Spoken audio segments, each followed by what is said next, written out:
And also too, if we need a, again, this is recorded and not live, so I can edit and fix things as we need to if Perfect. something was messed up. Okay. All right. Okay. Hey there, everyone. Thank you so much for joining me on today's episode of Peep Into Education. My name is Kylie Elizabeth, also known as the Virtuoso Educator. And on today's episode of Peep Into Education, my special guest is Danielle Wrencher, the founder and owner of Break, Repeat, blah, blah, blah. We're going to start over. No worries. Sorry. No worries. No worries. I get tripped over my words sometimes. Okay. It happens.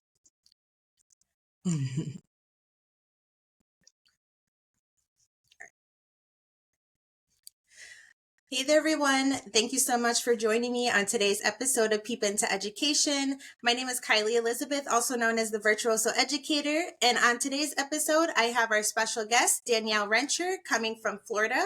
Danielle is the founder and owner of Break, Repair, and Heal, and she is a licensed mental health counselor. And today we're going to talk a little bit on social emotional learning and mental health in schools and how parents can help their students thrive in this area as well in their education.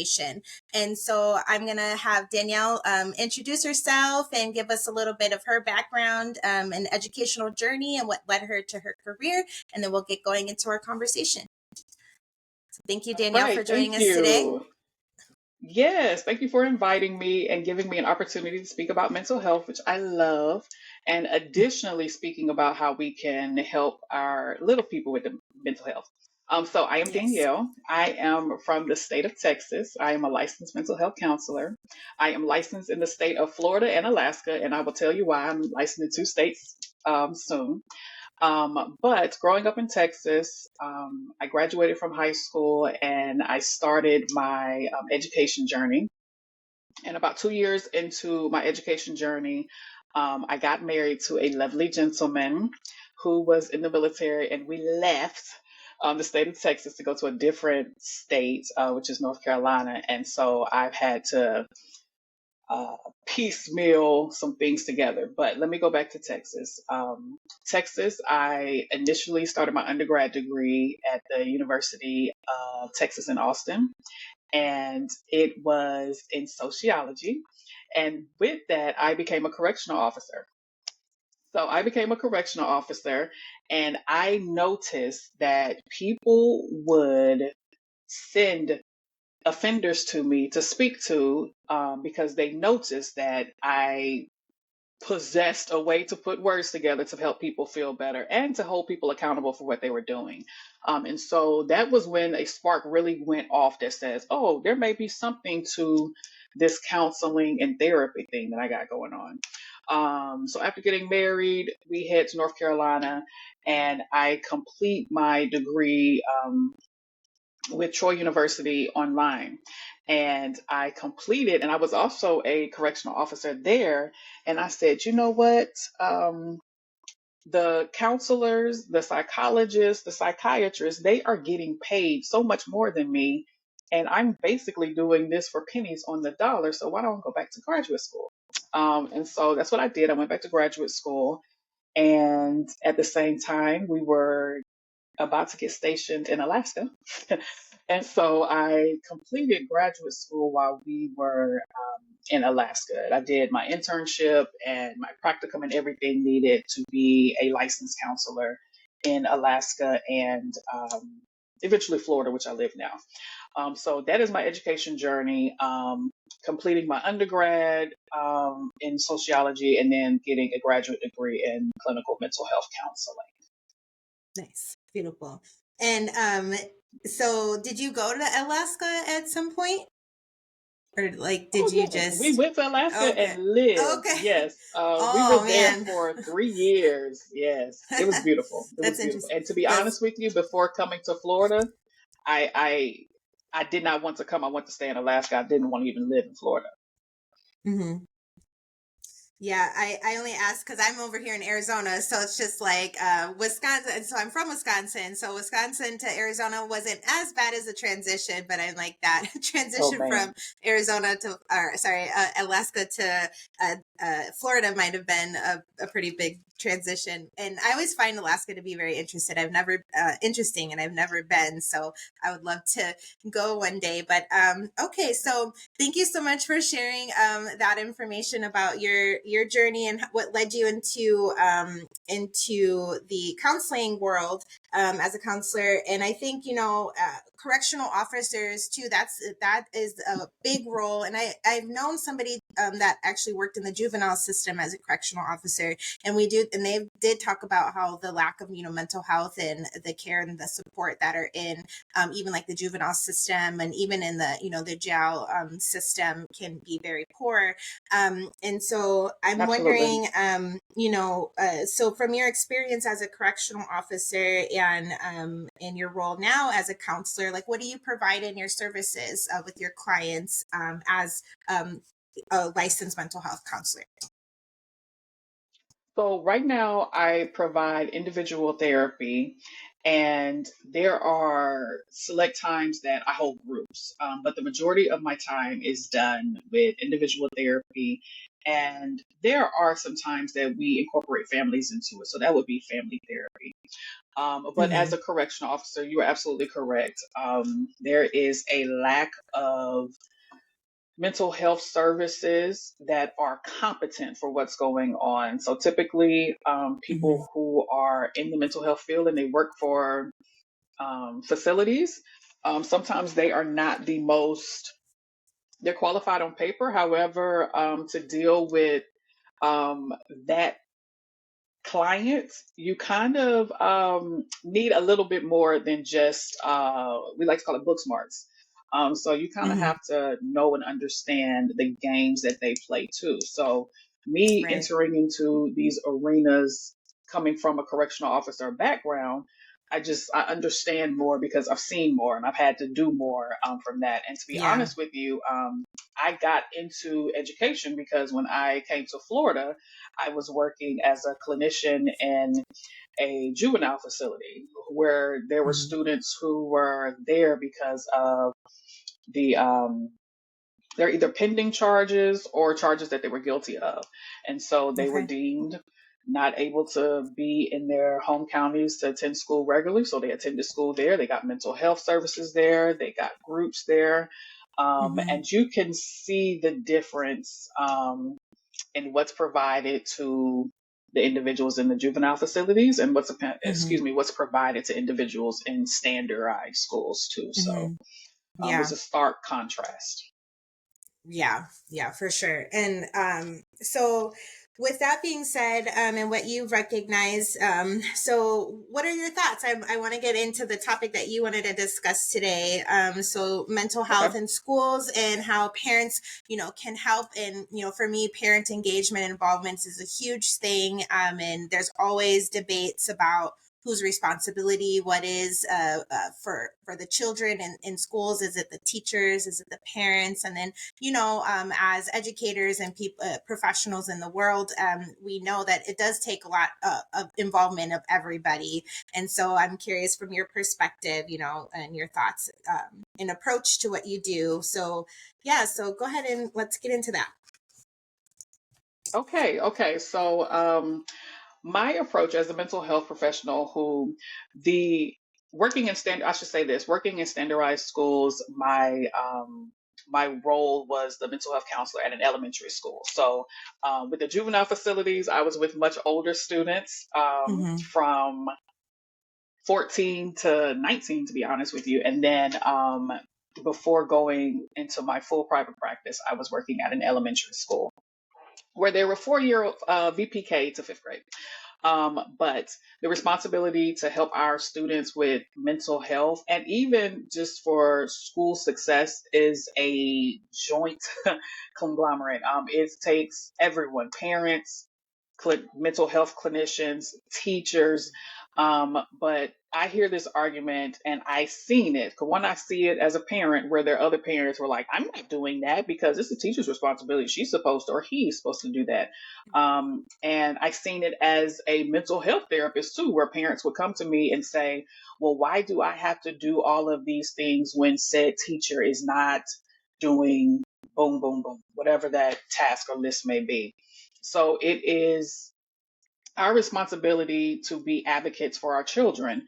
Right. Now, I know we kind of live in a individualized society now where everyone is concerned about themselves and their own family. However, if I individually fail, then our communities fail. So, like so many people get away from that. Um, Yeah. but I will say, I believe that sometimes our parents forget that our teachers are humans and that they are supposed to just be people who do all of the heavy lifting. And so a lot of what I do is also reminding parents like there are things at home that should be done as well too. And I'm going to pull this up to link in something that parents can do at home, and then I will share what I used to give briefings about for teachers, excuse me, not teachers, educators, staff members, administrators to do while they're at school to help with our babies' mental health. Okay, so I'm going to start with one. Oh, did you want to say something? Nope, go ahead. Do you want to just, Oh, your okay. one is still up higher a little bit on the screen. Oh, okay. There Okay. you go. Thank you. Yep, no problem. Okay, so when you're looking at this list, I want you to think in the role of parent, Hmm. because parents are the front line of defense. They are the first teacher before our children even reach a standard education place. Yeah. So, excuse me. One, you want to establish open communication. So, building positive relationships with school staff also helps our children to do the same thing as well. Our children can read us because they see us and they understand and they hear all the comments that we may be making, or even they also see how we positively behave in situations that may not be as good for us too. So they're learning from us. So if we establish open communications and build positive and collaborative relationships with the school staff, the teachers, the counselors, and administrators, that is our first way to get in contact with our teachers. And it's the first way to allow our children to see that this is something that's possible because you see me, parent, guardian, doing the same thing. Right. And if at any time you're concerned with your child's mental health, you can address it and additionally reach out to said teacher, or if they have mental health services at the school, if the communication is already established, it will be 10 times easier to get the ball rolling with saying like, hey, there are some concerns that I have, or this Right. is what I'm seeing at home. I want to make sure that I am making the classroom environment best for my little one and the other little ones too. So two is to develop a individualized plan. So schools often have IEPs. I'm not going to say often, they do. They have IEP plans that help students who need more attention in whatever way. So Right. understanding and doing your own research about this prior to getting there helps your student out 10 times over. And additionally, Yes. you can go in making sure that you're asking the right questions of said individual before any sort of meeting. But this sentence right here, collaboratively identifying accommodations, modifications, and support services that will help them succeed academically and emotionally. Because we do want our students to succeed academically, but we also have to remember that emotional impact as well. Just imagine the pandemic crisis where students went from I'm attending school regularly to now I'm just at home and then having to transition back to school. So that was hard on us as adults. Yeah. Just imagine little brains in transition that are learning and are still development, excuse me, still developing. Yes. It gives, it makes it scary. And to be honest with you, I am now in my own individual practice. I am getting the results of that, where more students are fearful, and they seem to be a little bit more timid just from this big process happening and not understanding the whole thing. So if Yeah. I go to three, it's important for parents to monitor progress. Oh, there's a typo. Oh. They have to stay actively involved in your child's education and monitor their progress regularly. What does that look like? That means communicating with our children. That means that when they're coming home from school, give them an opportunity and chance to speak without interrupting, without trying to guide the conversation, but allowing them to have an open, honest communication with you, because that is super helpful for the person. And additionally, schools have so many more ways to track progress than it was back in the 80s and the 90s. Like, my parents didn't know what my grades were until a progress report came home or the full report card. Now we can log on immediately Right. and see um, assignments and what's coming up and what's been happening.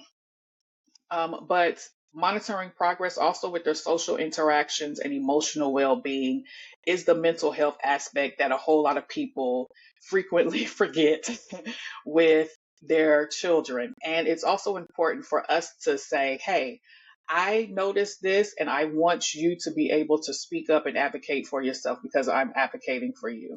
And last but not least, we want to help our children with the environment. So, number four is fostering a supportive environment. When we create a supportive environment, it allows open mindedness, it allows communication, it allows for validation of feelings, it allows for a person to feel supported, mainly our children.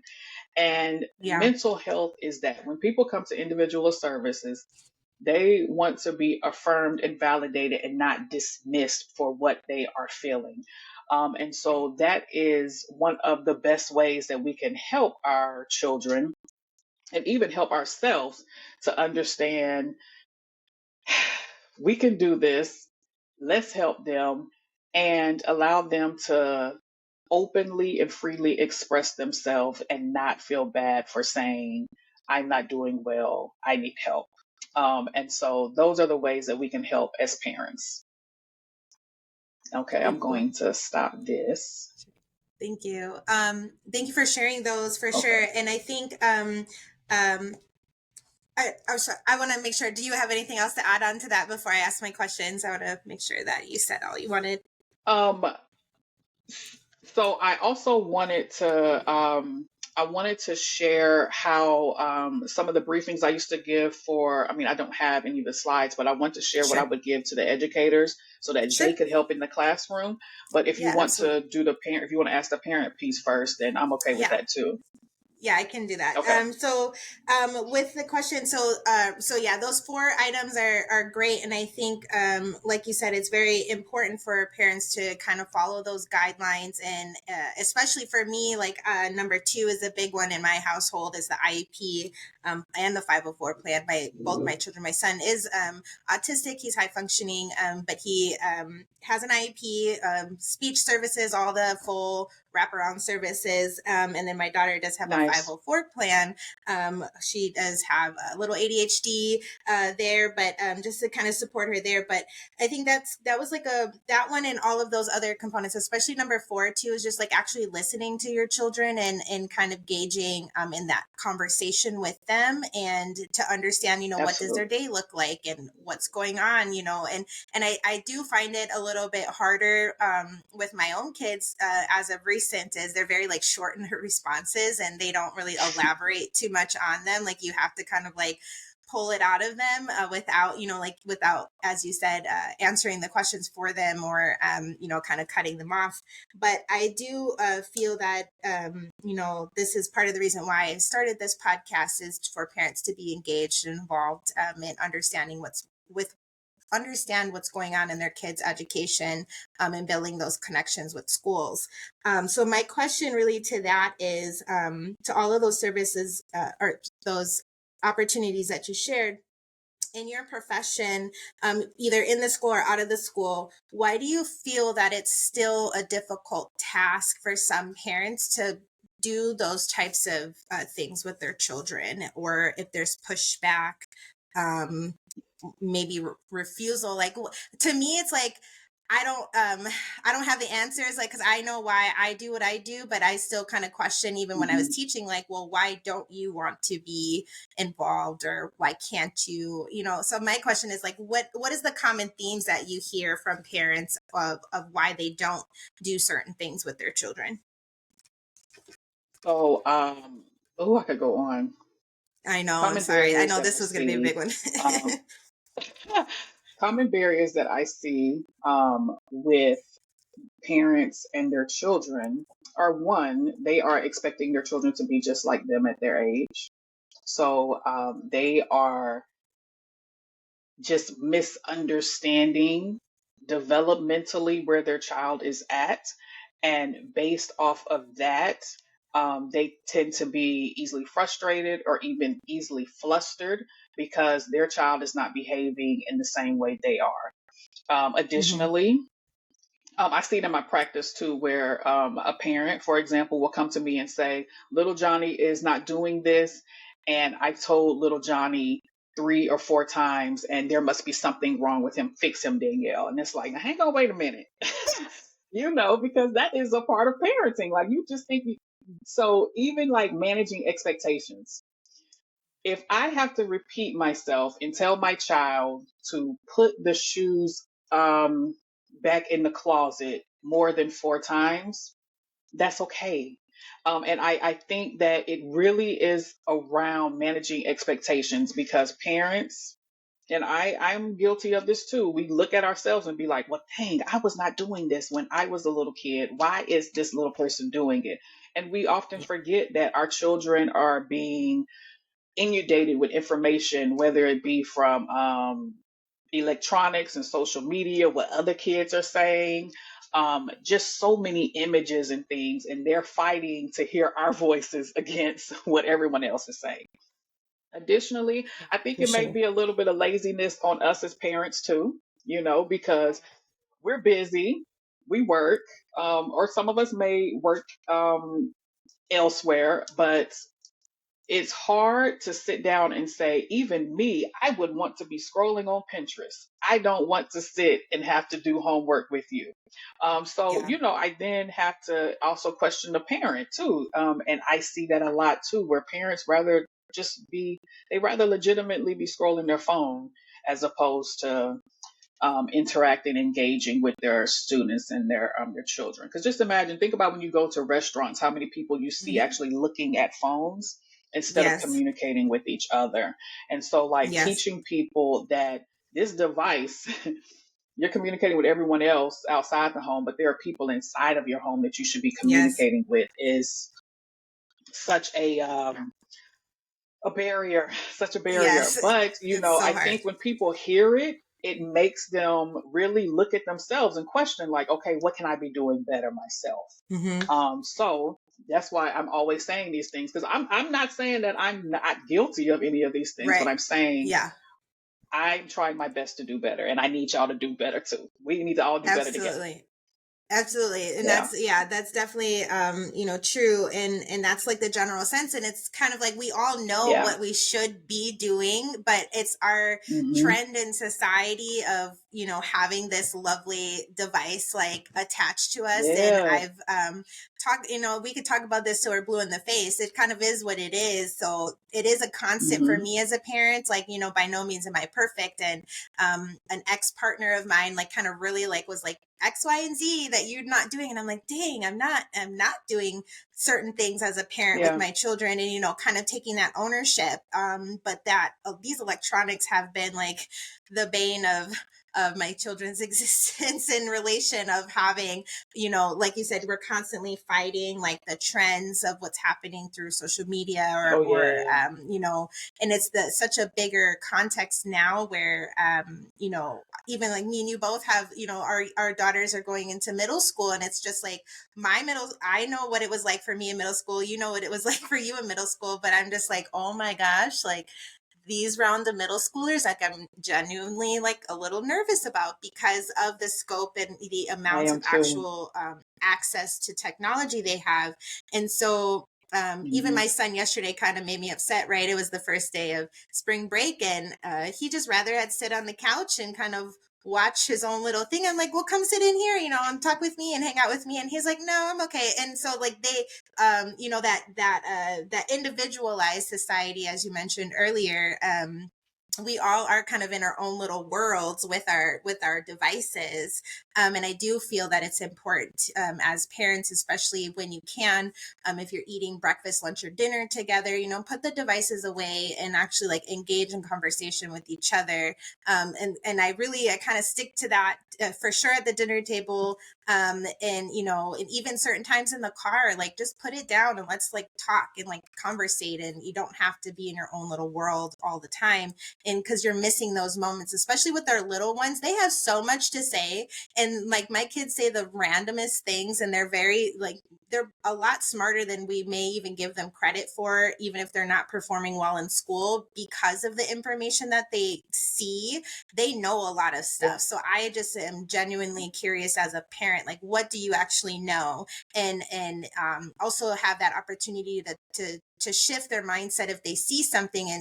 And a lot of our younger kids, even our teens, like they see things and they tend to believe what they see is real or it's accurate, and kind of do that teachable moment of like, no, that's not really, true, or let's, talk about this and look through this a little bit more. So there's a lot of opportunity there. So thank Absolutely. you for sharing those resources. And yeah, those barriers, just like as again, as a parent, like you said, we're all not perfect, but I think that laziness part too, I definitely Yeah. see why we are the way we are in our society, because it's like we have to give up something to give that 100%, catering to our kids. And it's not easy to do that in our world today. So I definitely get it. Yes. So And kind if of, I may add before you go on yeah, go too, ahead.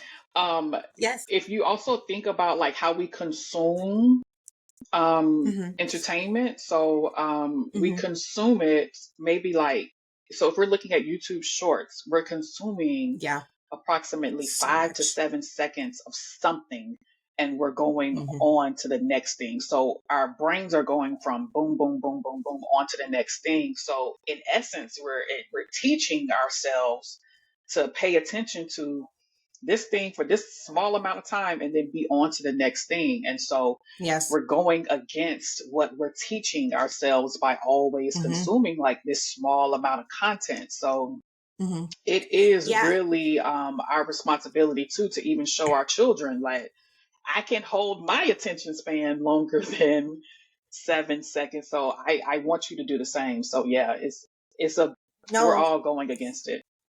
no, for sure, 100%. And so a lot of Yeah, people sometimes don't even pay attention, because I don't have every social media outlet, but Facebook, Instagram, YouTube, all the shorts, like you can access all of those across all platforms. And even if you don't have TikTok, the absolutely. TikToks show up on Facebook, they show up on YouTube, like all these things. And so that is the one thing for my children. I'm like, absolutely not. Like I have young ones, so for me, it's like, you guys are not going to sit here scrolling through things, because what we are seeing is that loss in critical thinking skills, the ability to retain or sustain their stamina in learning and listening Yeah, to different things longer than these real times, right? And that's what they're starting to expect yeah, at schools, like just short information, but they're actually not getting time to sit here and process and think about what it is that they just saw before they move on to the next thing, especially through reels when right. there's just a bunch of random stuff.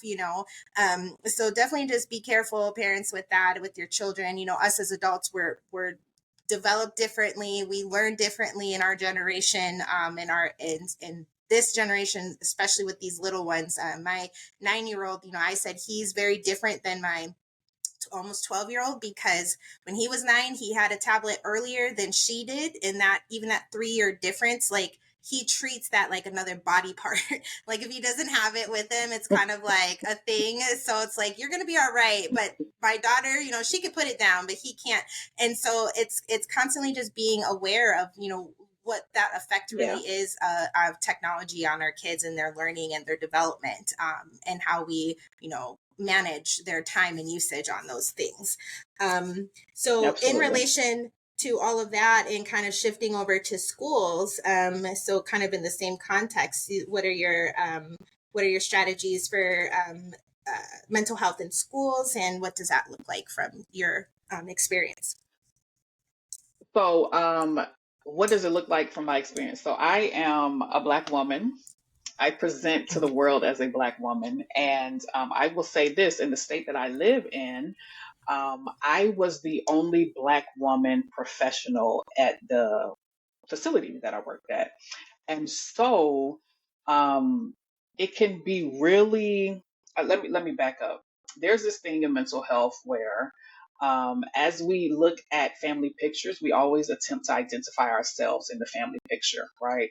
And so we want to be able to see ourselves in whomever or whatever these positive things are. And so I know I'm kind of switching gears for mental health, but It's okay. I'm thinking about little people who get an opportunity to see, like, oh, there's a professional lady that's Black. I don't know what she does, but she's Yeah. always talking to someone and she dresses professional. So even like there's a layer of like implicit bias that comes to mind when you think Mhm. about like Danielle has to be the only representative here, which is okay. I don't mind being that. But what I would help the teachers understand and do is that like our classrooms are way more diverse than our staffs. So we need to make sure that just even for learning purposes and for mental health purposes, that our children feel respected and heard, and that we question any implicit bias that we may have. And so I always encourage the staff to have posters and visuals displays that showed all kinds of cultures, not just one. So even having images of children that look different is something that helps with that child's brain with saying like, okay, I am respected here and I can learn here and I can be here. Um, Also, so I live in Florida, um, culturally diverse text and reading materials. So, like, that's a barrier in itself for individuals who are attempting to do things in classroom, just from the hoops that they Yeah. have to jump through to introduce reading materials. Right. However, parents, we still have access to libraries, we still have access to Yes. Kindle, we still have access to all of the things, and that is how we also help at school. Is because, okay, bet if you can't read Toni Morrison at school, I got it. Yeah. We'll do it at the house.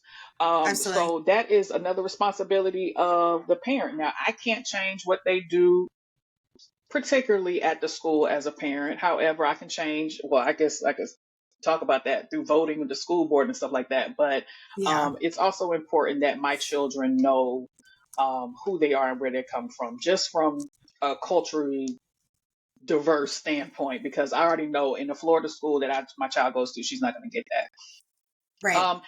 Having multilingual signs too helps. I'm not saying that you have to have all of the languages, but even if I'm from Texas, so in Texas we had, if it was welcome, we had it Yeah. in English and we had it in Spanish, and it was Spanish. just Yeah. because, and to be honest with you, we sometimes had it in German too, because some people don't know, but Central Texas has a very high German population. So it would be people who could read that too. So it's very important to have those multilingual signs and banners, and geography materials. I'm Yes. going to say this. We know that typically when people look at a map, they don't see, for when they don't even understand how big the continent of Africa is. Okay. Yeah. Hmm. But if we can accurately display those things for people to see and hear, and for children to know that, hey, I can see myself in these things in the classroom, Hmm. and that definitely aids with mental health. And last but not least, is teaching educators. So when I would do briefings, I would have them call out what the elephant in the room is. And the reason why I would request them to do that is because just because they think they're not saying it, that doesn't mean that our little people are not experiencing it. Right. And that is where the training comes in. Like, without us understanding or knowing what our own implicit biases are, we're not going to be able to hide from them. And Right. so it's very important for our educators to know that, oh, you may get on my nerves and I may have a problem with it, but like that comes off. That Mhm. frustration shows in how you interact and engage with the person. And if a child notices that, they're not going to be as successful as they can be because they already don't think, oh, she must not like me because she's frustrated, you know? So Yeah. that's something to keep in Yeah. mind. And I definitely Absolutely. encourage the educators to remember that. Absolutely. Thank you for sharing those. And definitely representation Yeah. obviously is huge across the board. And you know what's so funny? Yeah. Yesterday my son, so my again he's about to be 9, and so I'm biracial, black, white, Native American, and then triracial, and then but their dad is completely black. So my children are a lot darker than me, and they definitely, you wouldn't think I was their parent. And one of my daughter's friends is like, "That's your mom?" Like, yeah. And so you kind of get that. But my son yesterday, he even when we're talking about male female, my son yesterday randomly he was like, "Mom, how come there's not that many men teachers?" Just like random. I was Oh, like, oh, I was like, good that's a question, great son. question, Tristan. And I kind of like planted the seed. I was like, you should be a male teacher. And, cause he really, and I was like, and you would actually be a really cool, like gym teacher or something. Cause he really likes his gym teacher who's a male teacher. And it's probably like one of 3 that was at his Yes. school. And so, and so Yeah. like you said, students pick up things, all the time, especially the younger ones. And I Mm. want to kind of bring back too about that body language and, how you present yourself as an adult in the room is over Yeah. time. Us as adults, we're seasoned to kind of ignore the empathy side and the feelings and emotions, and kind of like cyclone them. And a lot of us are not very outwardly empathetic. And I'm actually told quite a bit that I can be like a cold person, but I don't mean to. It's just kind of how I am.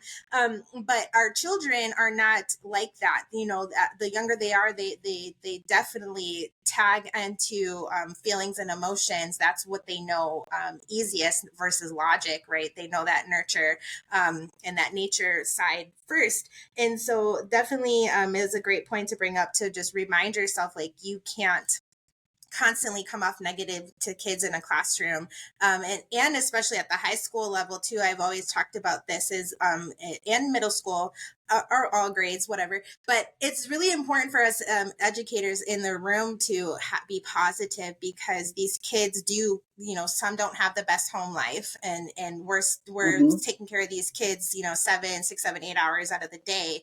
And yes, our job is hard as an educator, but we're here for a reason. And so, like you said, if I do well, you do well, and vice versa. And so I think it's Yeah. really important, like you said, to address elephants in the room, because these kids know, and they know how they feel. Hmm. And my son already too was like, well, I hope I don't have this teacher next year for fourth grade, Oh. because and so they know. It's like they pay attention, and these kids talk to each other, and it might be just as simple as one my teacher might be a little bit more strict than the other, but when it comes to that personal Yeah. relationship building, and which is super important in the school system, is to actually build those relationships with the kids. Don't just treat them as, oh, we're here to just learn the foundation academics. Like, no, like you're here Yeah. to help be kind of like a co-parent to them in an essence. And I know a lot of educators kind of are like, oh, don't say that, but it's really true if you actually think about it, and how much Yeah. time you're a caretaker for this child, but in an educational capacity. And I think that is high. Like, you see these kids more than their doctors. Yeah. You know what I mean? So it's like, actually take ownership Correct. in that and build those relationships, and yes, have those signages up. And I agree too about the multiple different languages and just overall representation. And it is unfortunate Yeah. in a country that glorifies the fact that we are a melting pot and we're so diverse, and but at the same time we Hmm. have all of these problems, as we know. And we were Correct. just talking Yeah. earlier, where what approach just the 70th anniversary of Brown versus Board, and in my opinion, not too much has changed. We're reverting back to Correct. things like book bans and Hmm. Hmm. removing DEI out of the Yeah. institutions. It's just, so we won't kind of go Florida. down that rabbit hole today, but just kind of making a point of it's so important as educators to do what we can to to Yes. the boundary line of where you won't get in trouble, but do what you can to help representation and supporting these kids of multiple backgrounds, diverse backgrounds. It's so important. Yes. Yes. And to be honest with you, when you're addressing that and you face it, the academic success improves, because Hmm. children perform better for teachers they believe like them. They don't do Yeah. well when they don't feel like they're loved or liked. Yeah. I also like the Yeah.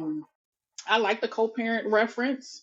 I don't think that my children would ever think that they are a Yeah. parent, but Yeah. it does show you that so much time is really spent at school. And I Hmm. may argue that there are some parents where the teacher has more hours of engagement Hmm. during the week than the parent does. They do. Only way Mine we does. catch up is because of the weekend. um Hmm. but so frequently they are in our children's lives for extended amounts of time, and Yeah. it's very much important that they see that we support them, and also that our children feel respected while they're there and they can receive empathy. Yeah. And I think there's too, like, Yeah. I know some schools, and I brought this up in other conversations, like everybody's kind of in a defensive mode when it comes to our school systems right now. And it's kind of like, oh, like, Okay. who do we place blame on, or who's, like I Hmm. said earlier, like who's control of what is it? And again, at the end of the day, it's all of us. We need to work together. And so Hmm. just kind of giving for those watching as a parent, like immediately I advocate for my kids right at the beginning of the year, especially with children that have special needs, and to say, hey, Yeah. I'm here to support you. But just so you know, he's not the easiest one to work with, but these are the strategies that actually help. Please listen to, and here you go, like kind of a little intro to him. And don't just look at his IEP, because that IEP is not 100% telling you all things about my Yeah. child as they transition over. And so I kind of like really take the time make that connection with the teacher, but to know, to say, hey, yes, he has this, but behavioral issues and things like this are not an excuse. And so work with us and we'll Yeah. work with you type of conversation. So we just have to have those conversations. And even if you have a wonderful child that has no problems, I will tell you this, and this is what a lot of people miss too, is that those kids that are not behavioral issues or quiet or like just kind of gliding by, those are those kids too. And I'm sure you could Hmm. speak to that can have a lot of mental trauma and mental health issues. And they're the ones that we might see later on, like really struggling in school because they didn't have those services. So really just paying attention to every Yeah. student, regardless if they're doing well, if they're not doing well. And parents, if you have a child that's doing well, still show up for them, like, and make those connections. I think it's Totally. it's extremely important. Yes, and people are supported in different ways, as adults. So children are the same way. There are some children in whom, when you pass by them in the hallway, they need a high five every time. Just because that makes their day much brighter. But then there are some that are like, "Ooh, don't high five me. That embarrasses me." So Hmm. even understanding and listening to them and respecting them enough to say, okay, you don't want a high five, I'm okay with that. Not, belittling Yeah. them and saying like you have to have the high five. And I think it's so so when you're working with littles, they are huggers. So like you could be walking and the kindergartner is going to come up and they are going to grab you.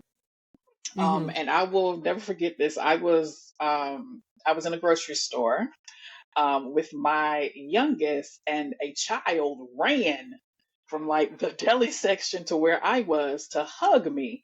And my child was like, "Why are they hugging you? You're just a counselor. Why they want to hug you?"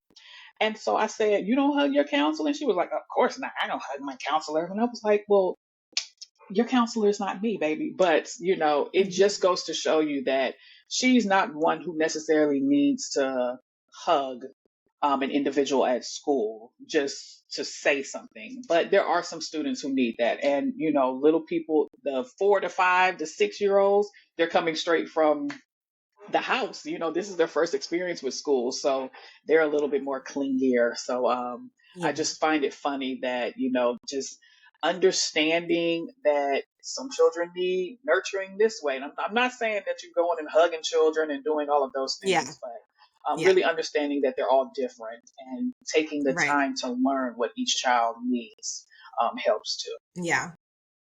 Yeah. And speaking on hugging, and I'll switch the topic here, but I saw something too, and I kind of tested it out myself is like, as a parent, when your child is Okay. hugging you, like you keep hugging them until Hmm. they let you go.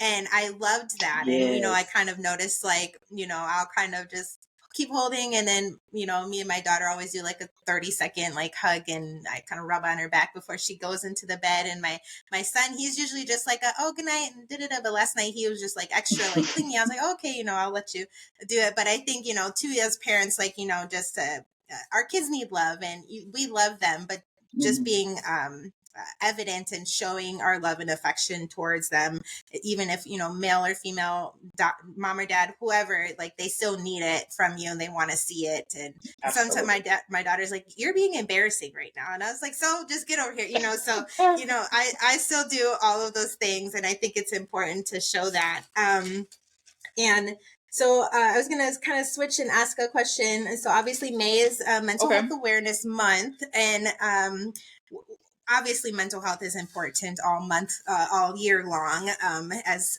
a lot of other things are Hmm. as well. And so, what are with your professional advice and things like that, like what do you advocate for anybody, if we could talk about teachers or parents and students, what are some important things outside of those that you shared about the classroom, like what are some important things that we could do to support mental health for our stakeholders in education, based off of what you've seen, or what you've worked with, or what has worked for you and your clients? Okay, wow. That is a top loaded question. So I will say this: I help people disrupt their generational patterns that they have learned from their parents in my practice. And so a lot of the disrupting that I do is disruption in parenting and parenting styles, and helping people manage and process their trauma and establish coping skills, which is very important because if I dial back the layers and I start talking about trauma informed care, um, there may be some teachers who are operating from a place of traumatic experience and not even understanding that they're being triggered by a student's behavior. So even Mhm. understanding and having knowledge of that helps a person out. And as parents, when we really start to look at why is it that I'm doing what I am doing? What am I feeling right now? What is triggering me? Am I feeling powerless? Am I feeling dismissed? Am I feeling excluded? That can really be the answers to a lot of the behavior that we do. Because if we want to admit it or not, a lot of some of our children's behavior is based off of others. And even understanding that they're learning so much more from us than we realize. There's a quote that says, children rarely listen to what we say, but they always listen to what we do. And so, us understanding that the way we operate and manage our own behavior and process our own emotions, they're learning how to do all of that solely from us and other medias that they're getting. But May is Mental Health Awareness Month, and I've also been encouraging people. to really become responsible and accountable for their own behaviors. And if there's anything that you're doing that you deem inappropriately, or maybe you've heard patterns of people saying, like, you really are tripping, or that's really mean when you do that, or you see how people respond to you. Because sometimes the question is, why isn't anyone sticking around? Why don't I have long term friends? And then that's when I really put a mirror up to, like, how are people experiencing you? And it Yeah. could be that maybe you're choosing wrong people, right? Or it could be that there is something that is happening that people are experiencing you, and it's not a good experience. Yeah. It your fragility and your vulnerability shows up, and you don't know how to handle it. So there is so much to Yes. No, mental I health, know. from Yeah. the child experience, the parent experience, the teacher Yes. experience. But I really think that I will give this to the young people. The young people, I feel, are becoming more aware of their Hmm. feelings, and they're speaking it more so than Yes. my generation, what our generation did. They are Yeah. very honest about what you're doing right now is annoying me. And as a parent, that can be Hmm. hard to say, because you like, hold up, you're being Yeah. disrespectful right now. Right. Yep. But even getting to a point to where you can have communication to be like, okay, let me turn off my, let me turn Hmm. Danielle off and try to be a parent. Yeah. And Yeah. say, like, hey, what about this is annoying? What is going on with Hmm. you that you feel that what I am doing is Hmm. annoying? Because that could also be a learning moment for them. Like, I have to Yeah. tell you to take a bath because I need you to bathe every day. I have to tell you to put Oh my deodorant God. on because I don't want you Yeah. stinking. So Yeah. that also leads to conversations and insight with them too. So Yes, absolutely. I know we could go on it's forever fourfold. with that. Sorry, I didn't mean to like catch you. Yes, no, there's so much to it, and everybody is Yeah. unique, and everybody's experience and household is unique. I will say, and I share this quite frequently in my conversations. It's just I kind of me and my kids because so I divorced their dad back in 2017.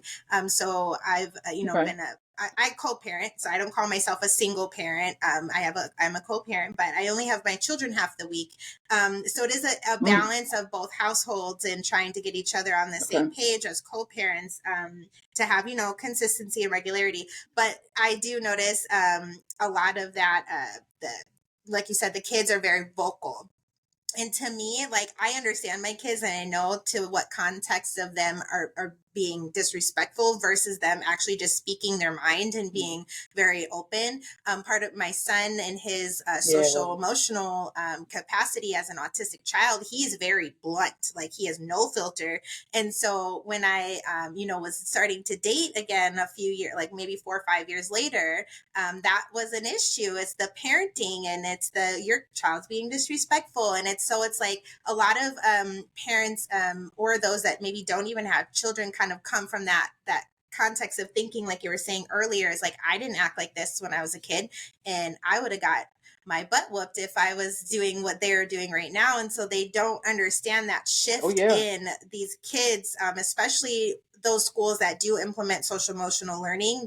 These children really do have a voice, and they will start to speak up more because they're learning this at school, which isn't a problem, right? It's just kind Correct. of finding that balance Yeah. and boundary of like, hey, I'm still your parent. Like, you're not going to talk to me in this tone. You can still express to me your opinion, but we're not, there's just a Absolutely. way to have those conversations. And kind of that's something that I've faced, like, personally, is like always a constant battle of like, my experience as the parent of these children versus somebody else coming in and seeing that. So there's so many ways that we could like take those conversations, but it is important at the end of the day for all of us. I'm an advocate for mental health and taking care of what you need. I had my own bout back in 2018 of depression, and I had to take about 3 months off of work. Yeah. And it's a lot, and so just kind of taking care of yourself and addressing. But I definitely love that, how you said you had your patients describe their generational patterns, and just to take time to actually think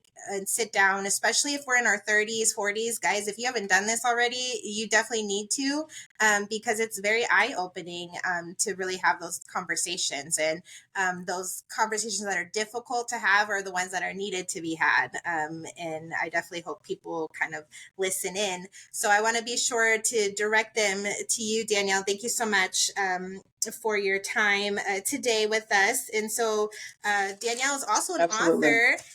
If you guys didn't know, she has her book. I did a little research there. So she has her book, The Therapeutic Guidebook, which is available and on breakrepairheal.com, and she's also Absolutely. on Yep. Instagram, Facebook, YouTube, TikTok under Break, Repair, and Heal. I'll be sure to tag that in the comments below.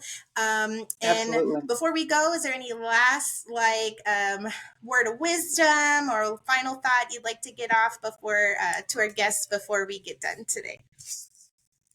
I just want to remind parents and teachers and all adults that children are always watching. They are picking up and they're seeing and they're sensing when we are not well. So even if we don't address what's going on with us, they are still picking it up. And I will also have this quote from, I used to be an administrative assistant when I was at Fort Bragg too, um, in North Carolina. And my boss, she would tell parents all the time that we are our children's biggest advocate.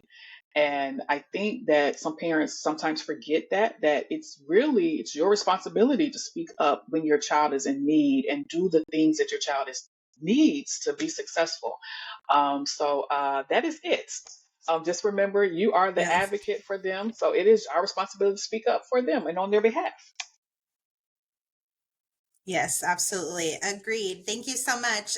So everybody, thank you so much for watching today. Be sure to follow and share myself, Kylie Elizabeth, the Virtuoso Educator, and Danielle Wrencher on Break, Repair, Heal. And you all have a great Thank night. you. Thank you. Thank you.